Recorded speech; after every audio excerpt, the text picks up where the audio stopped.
Welcome to Why So, the podcast where some of your favorite sewing personalities and rising stars share what motivates them to create using needle and thread. I'm your host, Jason Prater, and with me today is Liesl Gibson, clothing and pattern designer. And, I'm super excited to get to speak with her today about why she sews. So, Liesl, welcome to the Why So podcast. How are you today? Thank you. I'm super excited to be here. I'm doing well. Yeah, thank you. You are the first guest that I've had the opportunity to interview that is not on American soil right now. So that's exciting. That's true. Yeah. Fantastic. Well, hey, I'm sure some of our audience listeners know who you are and probably are familiar with some of your brands, but maybe you could tell us a little bit about who you are and what you do. Sure, I'd be happy to. So I have a background in apparel design. I have a degree from the Fashion Institute of Technology in New York. And I worked for a time for Ralph Lauren and for Jeffrey Bean, Tommy Hilfiger. And then when my daughter was born, 17 years ago, I started thinking about where my career was going next and long story short, ended up launching these sewing patterns because I realized I was teaching sewing for a store in New York and realized that most sewing patterns had been written with an assumption that the sewist had a base knowledge that she had taken classes in school, home ec, something like that. And my students were new to this. They had not had any sort of sewing experience. They probably didn't have a mother or a grandmother who was able to teach them. And so I started writing patterns to be more accessible so that I broke down the instructions to explain step by step.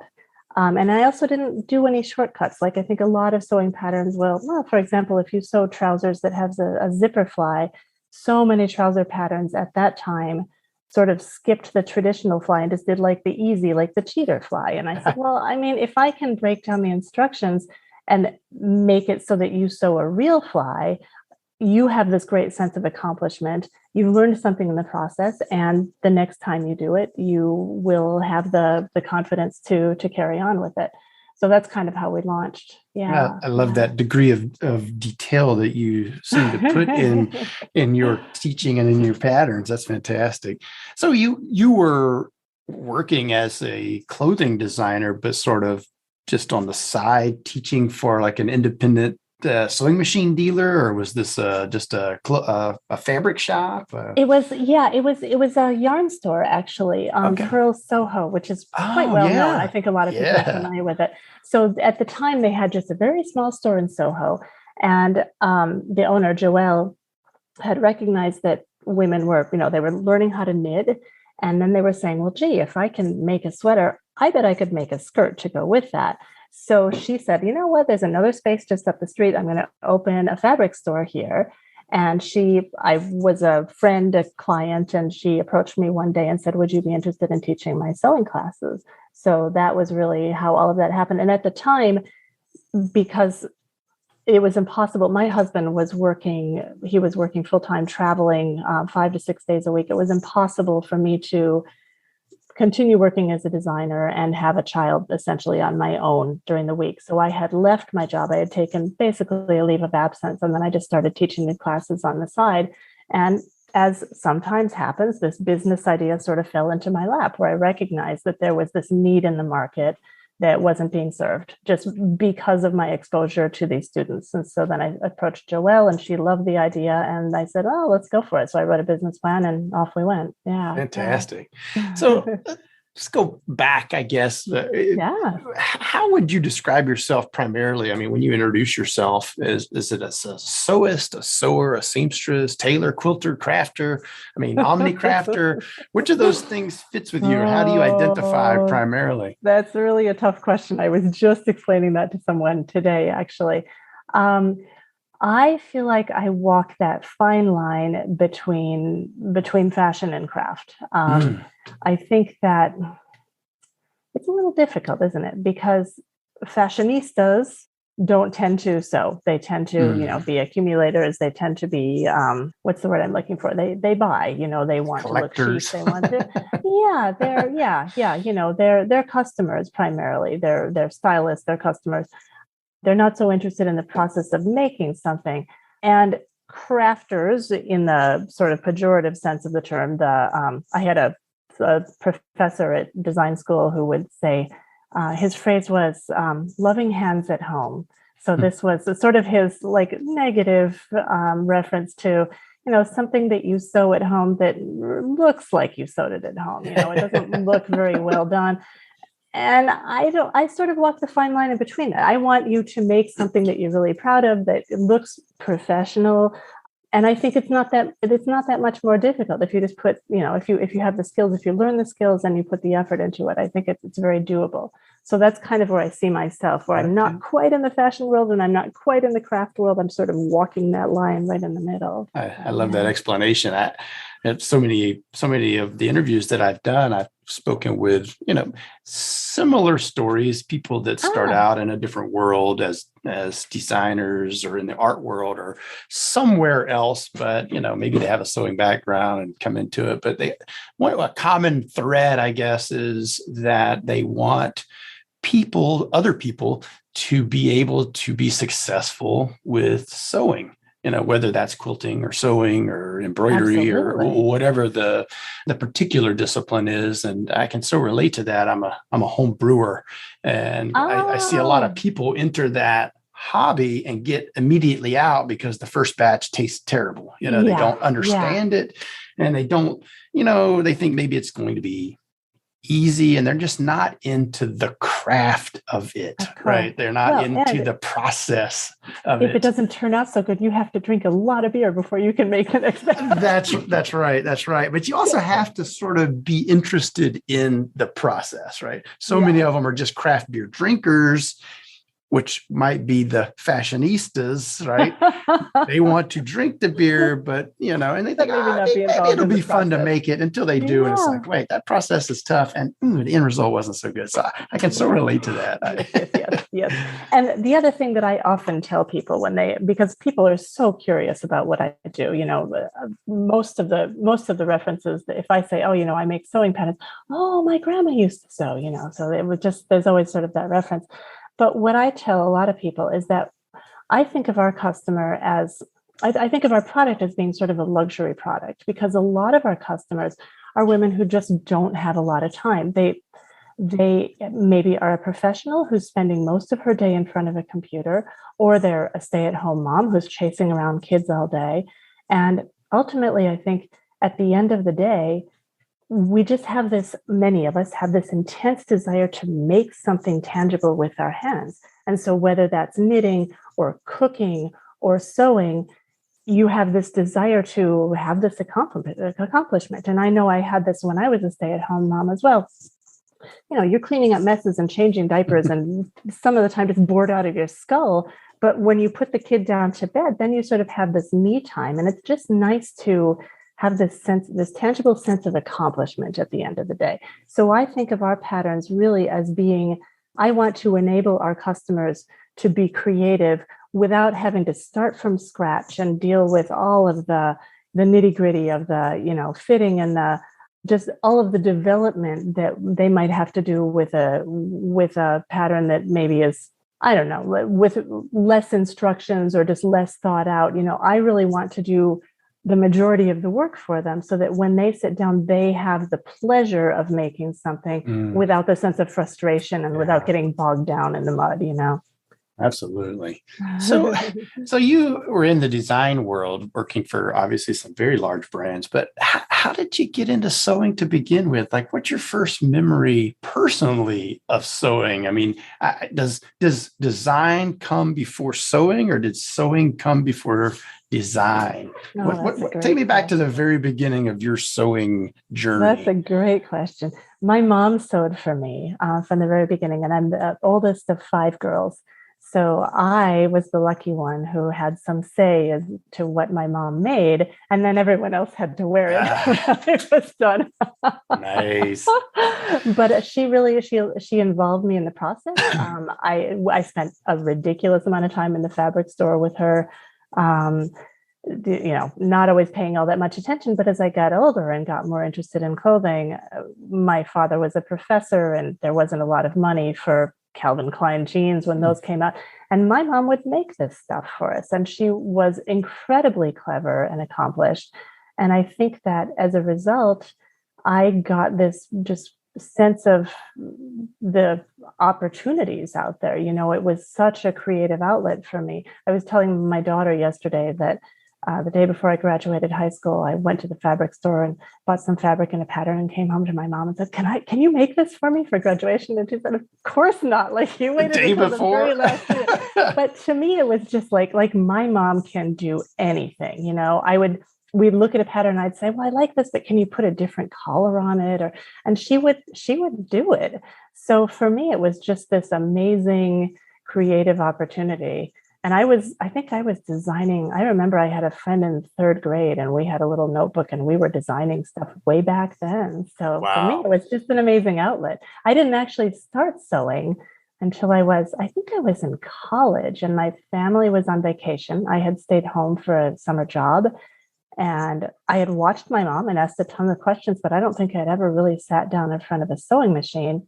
I went to the fabric store, bought the fabric, bought the pattern, sewed it up, had some questions for my mom when she came back, and that was kind of the start for me. So I was so your first thing that you sewed without your mother there. Without my mom. And that was intentional too, because I know that mother and daughter dynamic, it's super easy to get frustrated and take it out on your mom. And I didn't want to do that. And so I did it on my own. And my daughter is the same way. I remember I was doing a weekend workshop in New York years ago, and my husband had to give a tour at a museum, and so he couldn't take her. So he dropped off our daughter at this workshop, and we stuck her in front of a sewing machine. And I was making the rounds, and I walked over to her and was asked, how's it going, honey? And she said, "Don't give me any hints."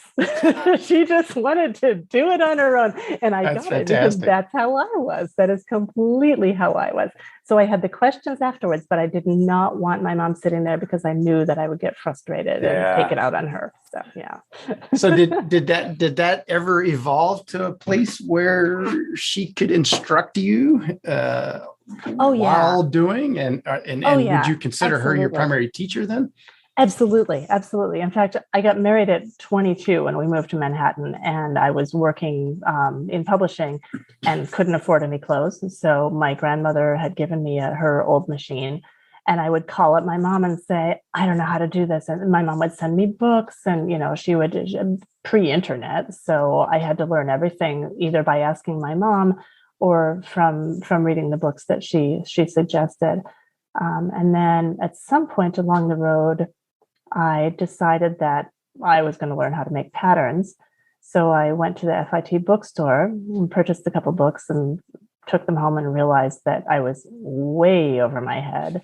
So it was then at that point that I started thinking, maybe fashion design school is something that I would really be interested in.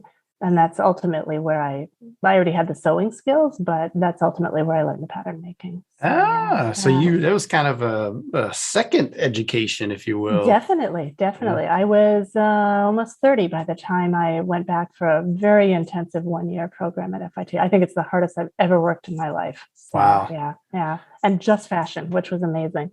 Illustration, pattern making second semester in the morning, pattern making first semester in the afternoon. It was just insanity, but I loved it. So wow. Yeah. And so how did you go from that to saying, well, actually, I'm going to start my own business? I mean, what were all the steps in between there? So, before I went to fashion design school, I had worked in book publishing, and then I had worked in finance. So I had a lot of experience in corporate world. I was wearing a suit every day. I mean, it was a very structured environment. I was used to the spreadsheets, all of that.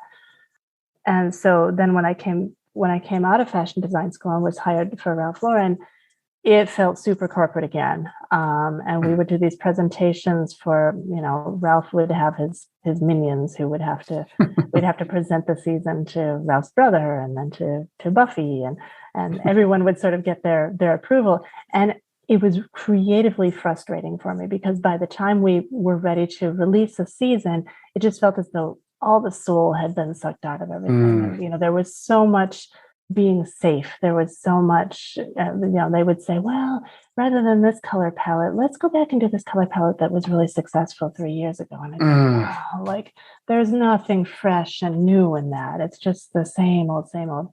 So that got really frustrating. And I ended up leaving and going freelance for a while just because I wanted to see what else was out there. So I worked for a variety of different companies. I got to see a lot of good, a lot of bad, just a lot. And then ultimately I landed at Tommy, where I had a lot more creative expression, and my colleagues were lovely and super creative as well. And it was just a really good experience. But like I said, when my daughter was born, it was not possible for me to keep working there. So I left.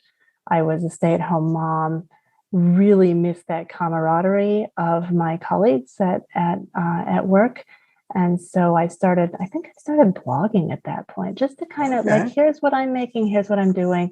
And people started asking about these little dresses that I was making for my daughter. And a friend of mine, a very good friend of mine, suggested the sewing pattern idea, where, most people would say, oh, you should be, selling these dresses. And that just was not something I wanted to do.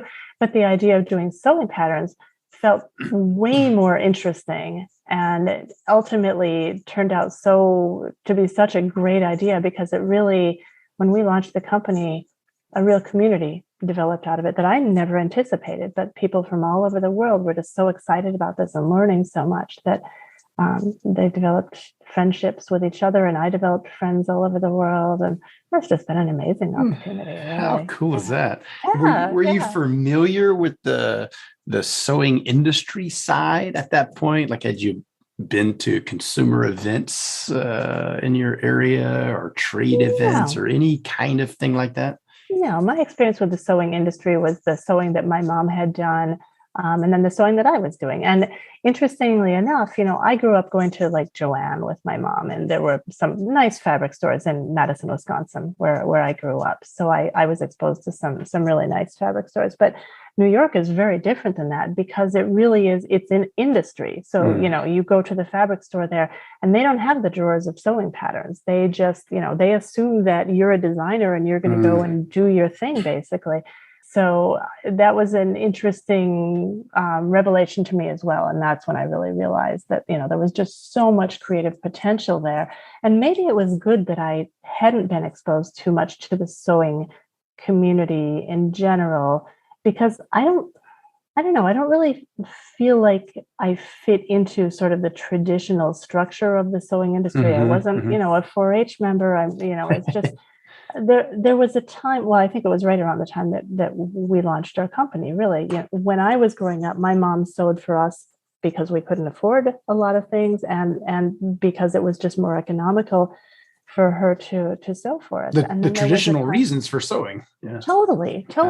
But it sort of skipped a generation then, because a lot of women felt that this was something they had to do. It was a requirement, this was family economics, basically. And so then when women started working outside of the home, they really felt more empowered, and maybe felt that this wasn't something that they had to do anymore. So a lot of my first students' mothers didn't sew at all. They were buying. Production had moved overseas, and so it was a lot cheaper. I remember a time in, I think it was college, when I was shopping with my mom. We were looking at an Esprit dress, and my mom said, I can't even afford to make this.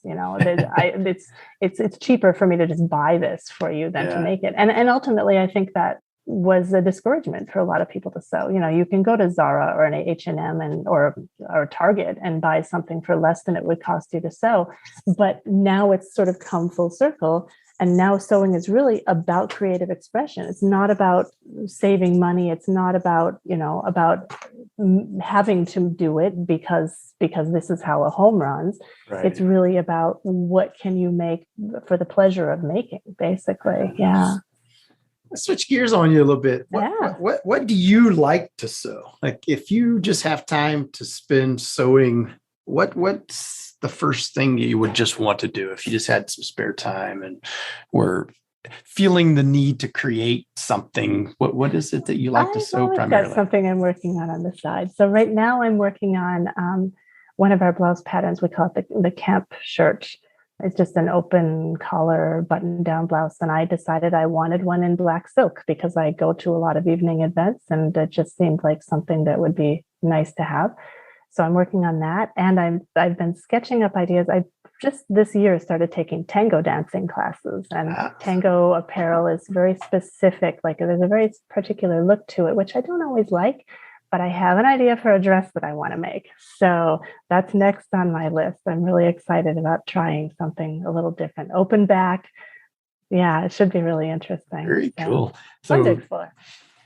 Yeah. So how about gifts? Do you sew for other people? And if and when you do, are there any times that might be particularly memorable or special to you in some way?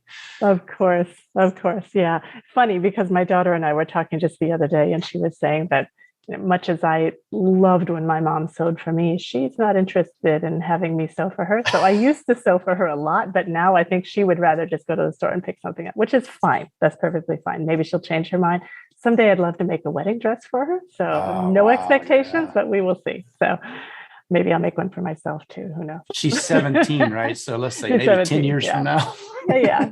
We're not in a hurry. Yeah, we're 10, not 15 years. I know. My daughters are 20 and 21. So I'm like, there you go. Marriage, we can, that's at least 10 more years. Push it down the road a little. I recently made a shirt for a man I've been dating because I've been divorced now for a few years. And he's a musician and needed some clothes that he was having a hard time finding just the right clothes to perform in. So I did that for him. And probably the most memorable sewing that I've done was when my daughter was much younger. I did a lot. I think I did 1 year of Christmas where I made gifts for everyone in the family. Nearly killed myself in the process because I have a big family. But I had some really fun projects. Like I remember one in particular that my nephew was really into cats, and he had this idea for this like superhero cat.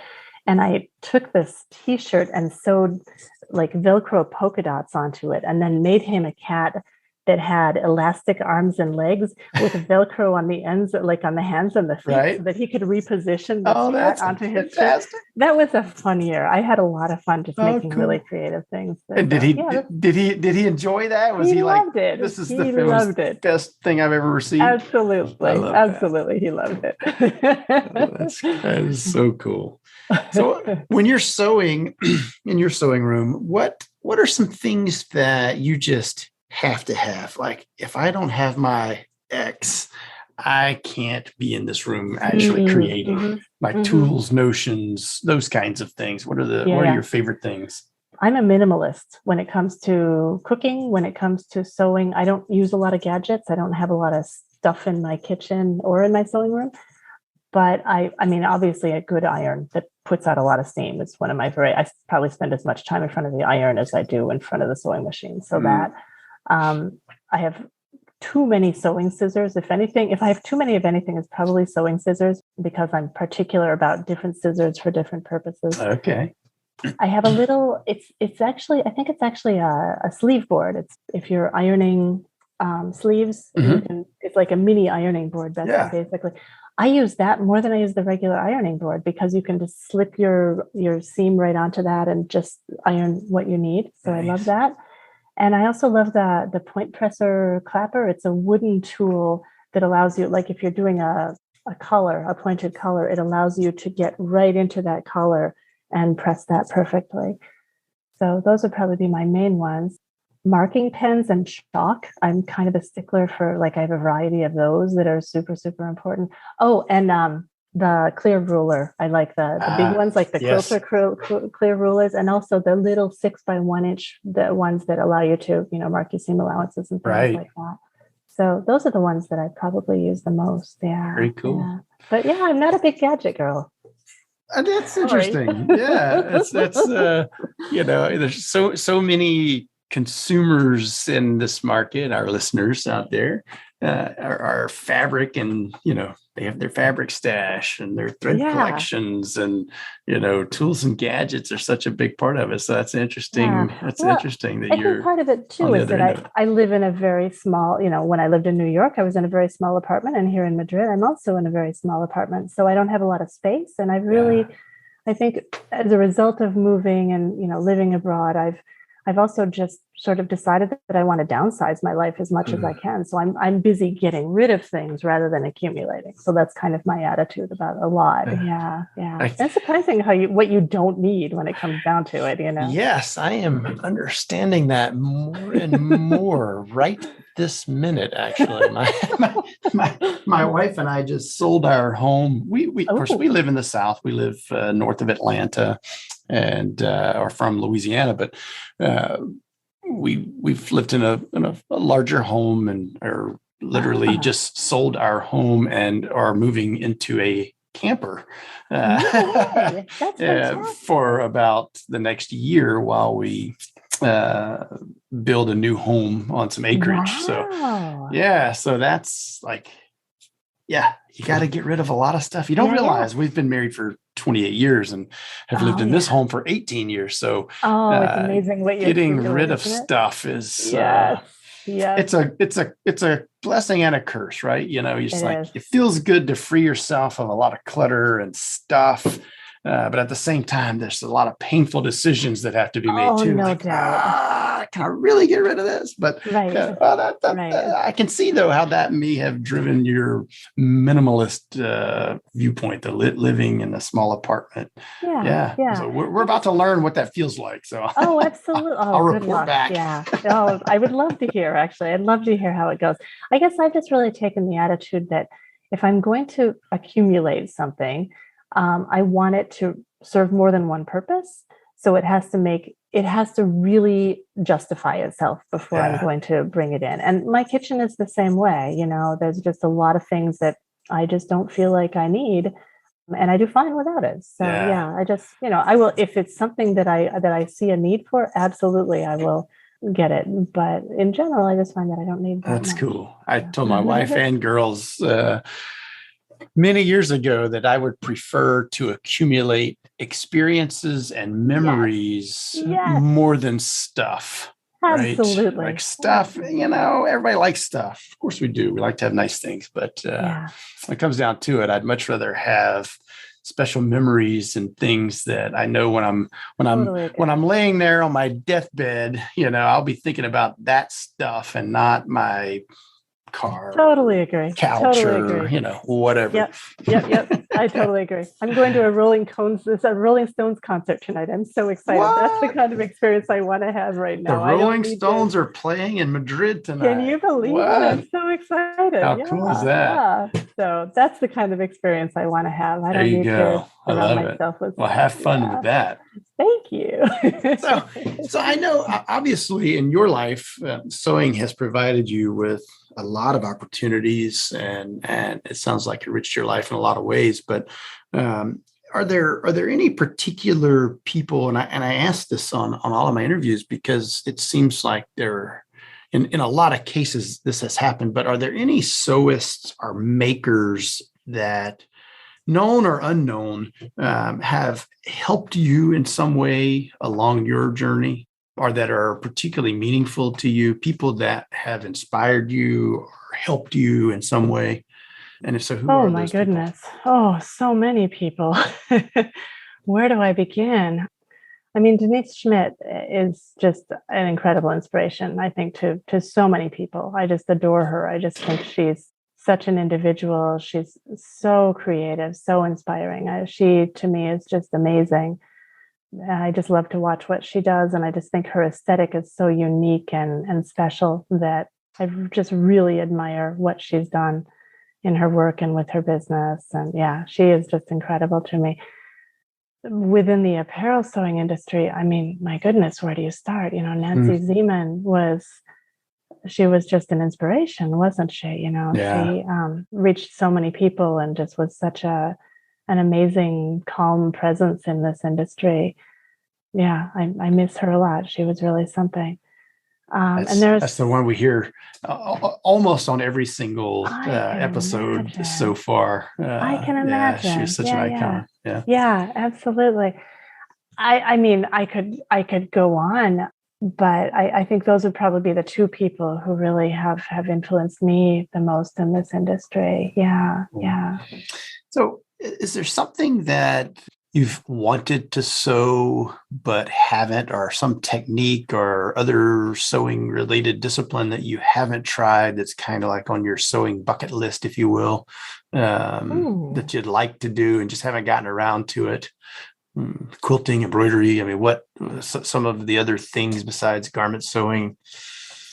I mean, I love all of that. I wish I had time to knit because I adore knitting, and it just has gone by the wayside. I inherited a loom from my grandmother, and someday I would love to have time to just like the art of weaving. I just think would be so fantastic. I have a few things that my grandmother made that just the opportunities within the weaving structure are just amazing to me. And I would love someday, when I'm old and don't have to work anymore, I'm just going to sit in front of a loom all day. I'm really curious about that. And then this past, I think it was December, I took a class on what's it called? It's the petite main, the little hands of the couture houses in France have this very particular method that they use for embroidery with a special little hook. And I took a class on that, and I really want to explore that as well. I'm just super curious about. This is a special form of hand embroidery. Yeah, it's not like with a needle and thread. It's actually more like, it's almost like a crochet hook. It's like a very, very fine hook, and you can either work top down so that you're actually looking at the back of the fabric and embroidering the front of the fabric that you can't see underneath your embroidery hoop, or you can reverse it so you can actually see what's going on.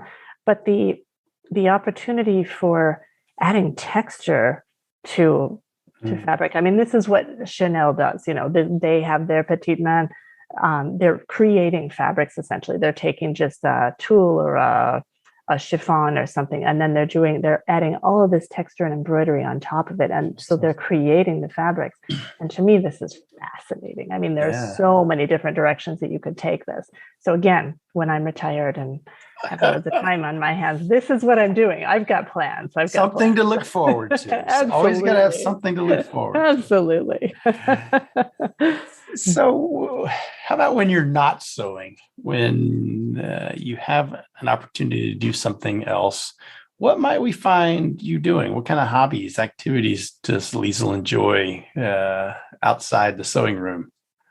Well, there's the tango dancing, which has been super, super fun and takes an extraordinary amount of time because it's really difficult to learn. So I'm going to class one day a week, and then I'm going to a milonga, which is the social dancing, at least one day a week. And I feel like an idiot there. I just feel like such a klutzy. I feel like these poor men drag me around the floor and just sort of roll their eyes, but I'm loving it. It's really fun. And I'm meeting a really fascinating community there. So I really enjoy that. I do a lot of running, a lot of yoga. I just really I find that for my mental health, especially now that I live alone and work alone at home, I just really need that exercise. So I spend a lot of time with that. I love to read. I really love to read. And I mean, I'm here in Europe. I'm going to travel as much as I can, so I'm just really loving that as well. So, cool. Does your daughter get to travel with you? She does, although she's second to last year of high school. And so, the pressure right now for getting the grades and doing the college applications, because she wants to go to school back in the States. So she's pretty bogged down right now. But we do travel as much as we can. We were in Paris just before Christmas, and then I'm taking her back to New York this summer. And we try to do as much as we can. What a great experience for her to get to live abroad. It's amazing. It's amazing. She goes to a school now where she's in a bilingual program. So her classes are in in French and in Spanish. And so she will come out of this experience trilingual. And boy, would I have loved that. And no doubt. Yeah, it's so much easier to learn another language when you're younger as well. And it just gives you a different perspective on the world. So, Very cool. How neat is that? Well, you touched on this earlier, but I always end the podcast with this particular question. And I think I know what you'll say, but I've always said as an industry that we're not really selling thread and needles and, fabric and scissors and whatnot, but what we're really selling and what we could make a fortune on if we could put in a bottle is this certain feeling of accomplishment, of satisfaction that comes with creating. And so I just, I'm pretty sure you believe that, but do you believe that? And how definitely has that feeling sort of, manifested itself in your own journey? How has that driven you to do what you do?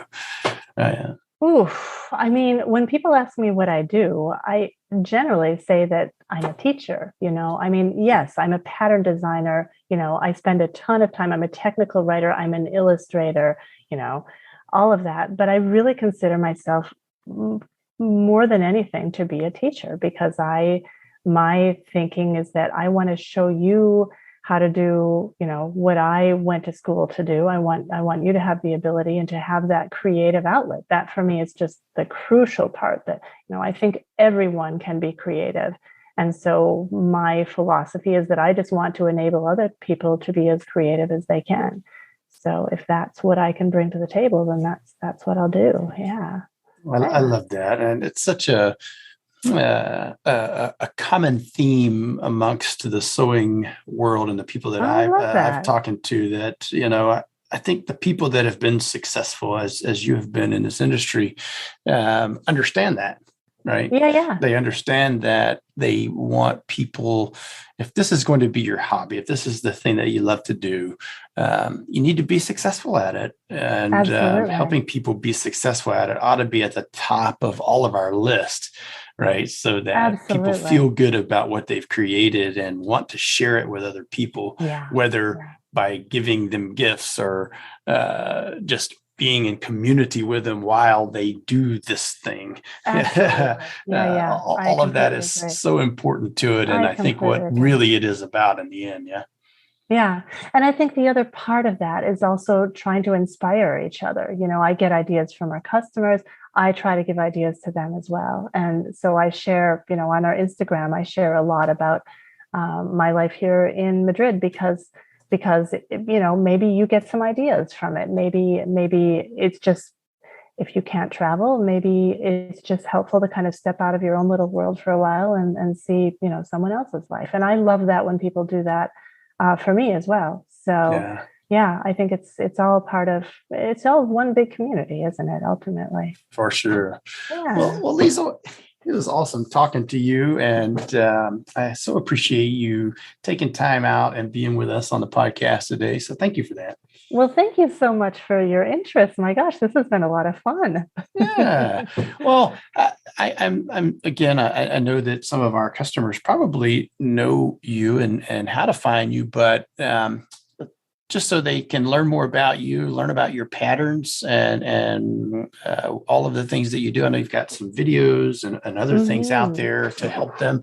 Is the best place to go lieslandco.com? So Liesl, or is there another better place? Really, I would say that the best website to find us at is actually oliverands.com, which is our children's line.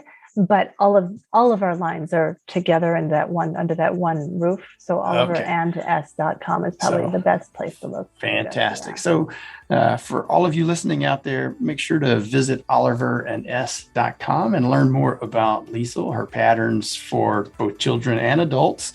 And from there, I'm sure you can find all of her social media and connect with her and learn about her fantastic journey in Madrid and all over Spain. I'm so jealous.